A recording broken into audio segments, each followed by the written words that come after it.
Let's write cinema story. तो आज मैं उस सुनामी के बारे में बात करने वाली हूँ जिसने देश के सबसे बड़े फिल्म उद्योग यानी हमारे बॉलीवुड को हिलाकर रख दिया।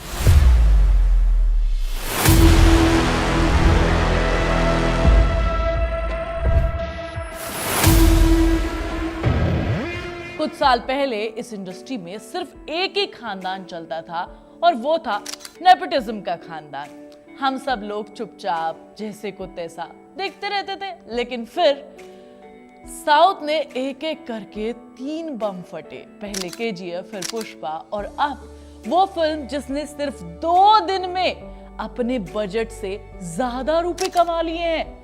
150 करोड़ 125 करोड़ में बनी है ये मूवी और सीक्वल है, इसने इतिहास रच दिया है, यानी कि कांतारा का चैप्टर 1, राइट। और आपको पता है पहले वाली कांतारा सिर्फ 16 करोड़ रुपए में बनी थी। इतने में तो बॉलीवुड से कुछ स्टार किड की एक फिल्म का वॉर्डरोब का बजट होता है। और इन फिल्मों ने सिर्फ बॉक्स ऑफिस का सिर्फ कलेक्शन ही नहीं किया है, उसी को नहीं बदला है। आज बॉलीवुड के आलीशान बंगलों में रहने वाले सारे स्टार किड के चेहरे पर एक तमाचा मार दिया है, जो सुबह उठकर अपने फालतू के कुत्तों के साथ सेल्फी लेते हैं और सोचते हैं कि ये भी एक टैलेंट है। और इन सबको जिसके नाम से सबसे ज्यादा घबराहट होती है वो है ऋषभ शेट्टी। क्यों?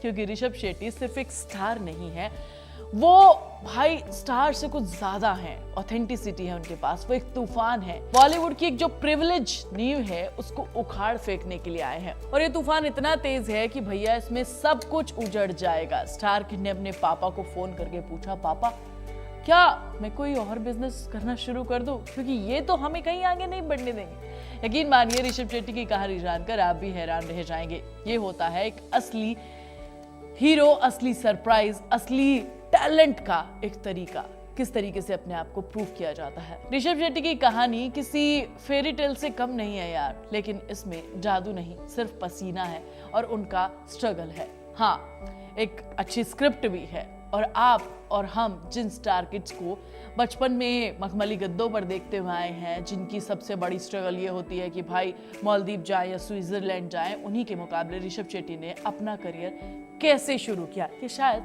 सब जानना चाहते हैं, तो सब मैं बताऊंगी आपको। क्या आपको पता है कि ऋषभ शेट्टी ने एक वक्त पर पानी के कैन तक बेचे हैं? जी हाँ, उसी समय कुछ स्टार किड्स अपने घर के इंपॉर्टेंट मिनरल वाटर पी रहे थे, ब्लैक वाटर पी रहे थे और सोच रहे थे कि यार एक्टिंग करना कितना मुश्किल है। उस टाइम पर ऋषभ शेट्टी ये सब करते थे। एक इंटरव्यू में उन्होंने खुद बताया कि एक समय पर फिल्म स्कूल के इवेंट्स में पानी की कैन सप्लाई करते थे। उसी जगह जब उन्होंने एक्टिंग और डायरेक्शन कोर्सेज के बारे में उन्हें पता चला तो उन्होंने सोचा, अरे भाई पानी के कैन बेचने से तो डायरेक्शन करना बेहतर है। और बस यहीं से शुरू हुआ एक सफर कहिए या तूफान कहिए। ये सिर्फ एक छोटी सी घटना नहीं, उन करोड़ों आम लोगों की कहानी है जिन्होंने एक बड़ा बनने के लिए सिर्फ एक मौका की तलाश रहती है। वो मौका जो स्टार किड्स को जन्म के साथ गिफ्ट में रैप करके दिया जाता है। उन्होंने छोटे मोटे रोल्स किए। इंडस्ट्री 2016 के टाइम पर उन्होंने एक फिल्म डायरेक्ट की जो कन्नड़ सिनेमा में एक बहुत बड़ी हिट साबित हुई।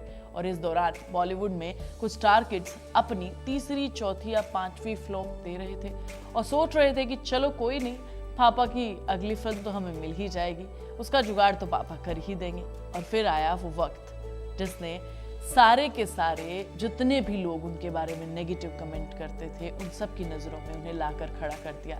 रमणा राय नाम की उन्होंने एक फिल्म डायरेक्ट की, इतना लंबा नाम कि बोलते ही सांस फूल जाती है, लेकिन फिल्म धांसू थी। इस फिल्म ने 66वें राष्ट्रीय फिल्म पुरस्कार में सर्वश्रेष्ठ बाल फिल्म सर्वश्रेष्ठ पुरस्कार जीता। इस फिल्म ने कई सारे अवार्ड भी जीते यार, और कई ये अवार्ड जीतने के बाद पता चला कि यार ये असली टैलेंट है। बिना किसी गॉडफादर के, बिना किसी मेहनत के, जो पीछे बैकबोन होती है उसके, ये सब करके दिखाया। बॉलीवुड में तो सबका गॉडफादर होता है, खुद का तो गॉडफादर का भी गॉडफादर होता है, लेकिन इनका बॉलीवुड में कोई नहीं था। लेकिन असली धमाका तो 2022 में हुआ, जिसका नाम है कांतारा। इस धमाके ने बॉलीवुड के तमाम बंगलों की नींव को हिलाकर रख दिया और कह दिया कि भाई कहानी में दम हो तो बजट और ये सारी चीजें मायने नहीं रखती। कांतारा का बजट, कलेक्शन, अवार्ड, सब कुछ इतना ज्यादा था कि सारे के सारे लोगों की नींद हराम हो गई। कांतारा को डायरेक्ट किया, बल्कि उन्होंने शिव के रूप में लीड रोल भी निभाया। इसे कहते हैं मल्टीटास्किंग। और हमारे यहाँ कुछ स्टार्स तो सिर्फ एक्टिंग करने में ही उन्हें पसीने आ जाते हैं और कहते हैं नो मामा, इतना काम हम नहीं कर पाएंगे। ये फिल्म सिर्फ कन्नड़ में रिलीज हुई थी। तब किसी ने नहीं सोचा था कि ये फिल्म इतिहास रच देगी। शायद बॉलीवुड वालों ने सोचा होगा कि अरे ये तो कोई कन्नड़ फिल्म है, कौन देखेगा इसे। लेकिन जब ये फिल्म पूरे देश में रिलीज हुई तो धूम मच रही थी। तब बॉलीवुड के प्रोड्यूसर्स अपनी 200 करोड़ वाली फिल्म का कलेक्शन देखकर रो रहे थे कि भाई यार 200 करोड़ में हमने बनाई है और 200 करोड़ ही कलेक्शन हुआ है तो प्रॉफिट कहां से आएगा। उधर कांतारा सिर्फ 16 करोड़ के बजट में बनी थी और 400 करोड़ से ज्यादा का आंकड़ा देखकर बॉलीवुड के कुछ प्रोड्यूसर्स ने अपने कैलकुलेटर निकाल कर कहा होगा कि भाई कैलकुलेट कैसे करे इतना प्रॉफिट यार, हम गलत कर रहे हैं। उन्हें शायद समझ में आ गया था आप गलत एक्टर्स को लॉन्च कर रहे हैं, ये भी उन्हें समझ में आ गया था। और बात यहीं पर खत्म नहीं होती है। 2024 में 70वें राष्ट्रीय फिल्म पुरस्कार की घोषणा हुई तो ऋषभ शेट्टी ने कांतारा के लिए सर्वश्रेष्ठ एक्टर का अवार्ड भी जीता। साथ ही फिल्म को भी कई सारे अवार्ड्स मिले। यार फिल्म है ही इतनी अच्छी तो क्यों ना मिलेगा। Authenticity, Bollywood star kids, Bollywood के स्टार किड के लिए ये सबसे ज्यादा चुभन वाली चीज थी कि भाई कोई बाहर से आया बंदा इतने सारे अवार्ड्स कैसे जीत रहा है। भाई साहब सबके पास सरनेम के अलावा कुछ और भी होता है और वो है टैलेंट। और ये टैलेंट ऋषभ शेट्टी में कूट कूट कर भरा हुआ है। ऋषभ शेट्टी का आना कोई अलग थलग घटना नहीं थी यार, ये एक पैटर्न है, एक लहर है जो यश की KGF और अल्लू अर्जुन की पुष्पा ने शुरू की थी। ये लहर इतनी तेज है कि बॉलीवुड के स्टार किड इसमें बहकर रह जाएंगे। ये फिल्में क्यों चली ये भी आपको समझाती हूँ।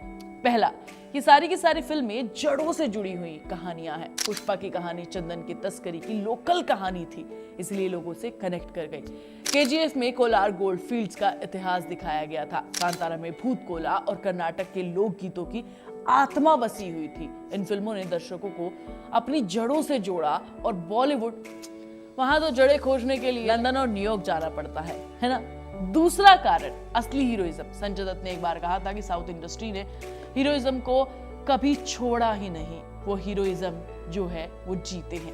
70s और 80 के टाइम पर अमिताभ बच्चन की फिल्मों में जो दिखता था वो आज साउथ की फिल्में कर रही हैं। लेकिन बॉलीवुड में क्या हुआ, हीरोइज्म की जगह ग्लैमर और बेफालतू का एक्शन भर दिया। हीरो विलन को मारने से पहले बाल सेट करता है। भाई थोड़ा तो दिखाओ यार, कुछ तो दिखाओ यार। विलन के आगे कुछ तो जोर होना चाहिए।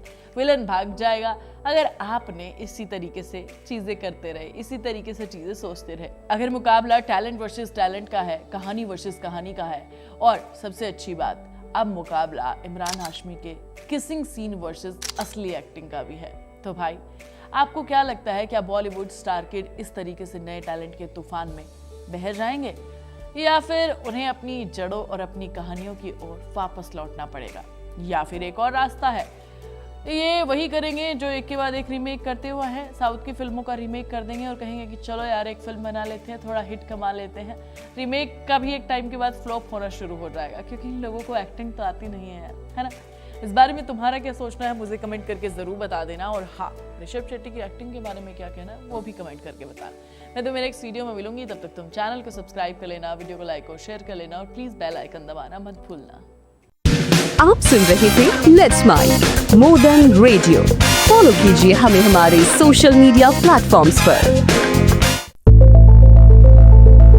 It's time for news. It's time for more than radio. Presenting the first radio news app, Let's Mic.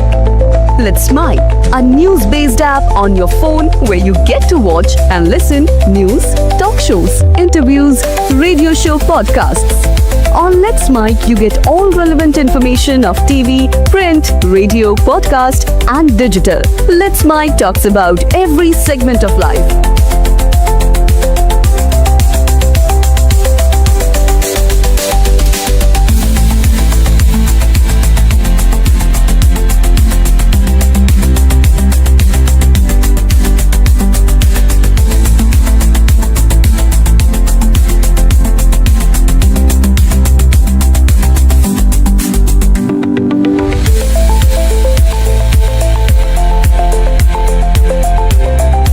Download the app now from Play Store. Available both on Android and iOS mobile phones.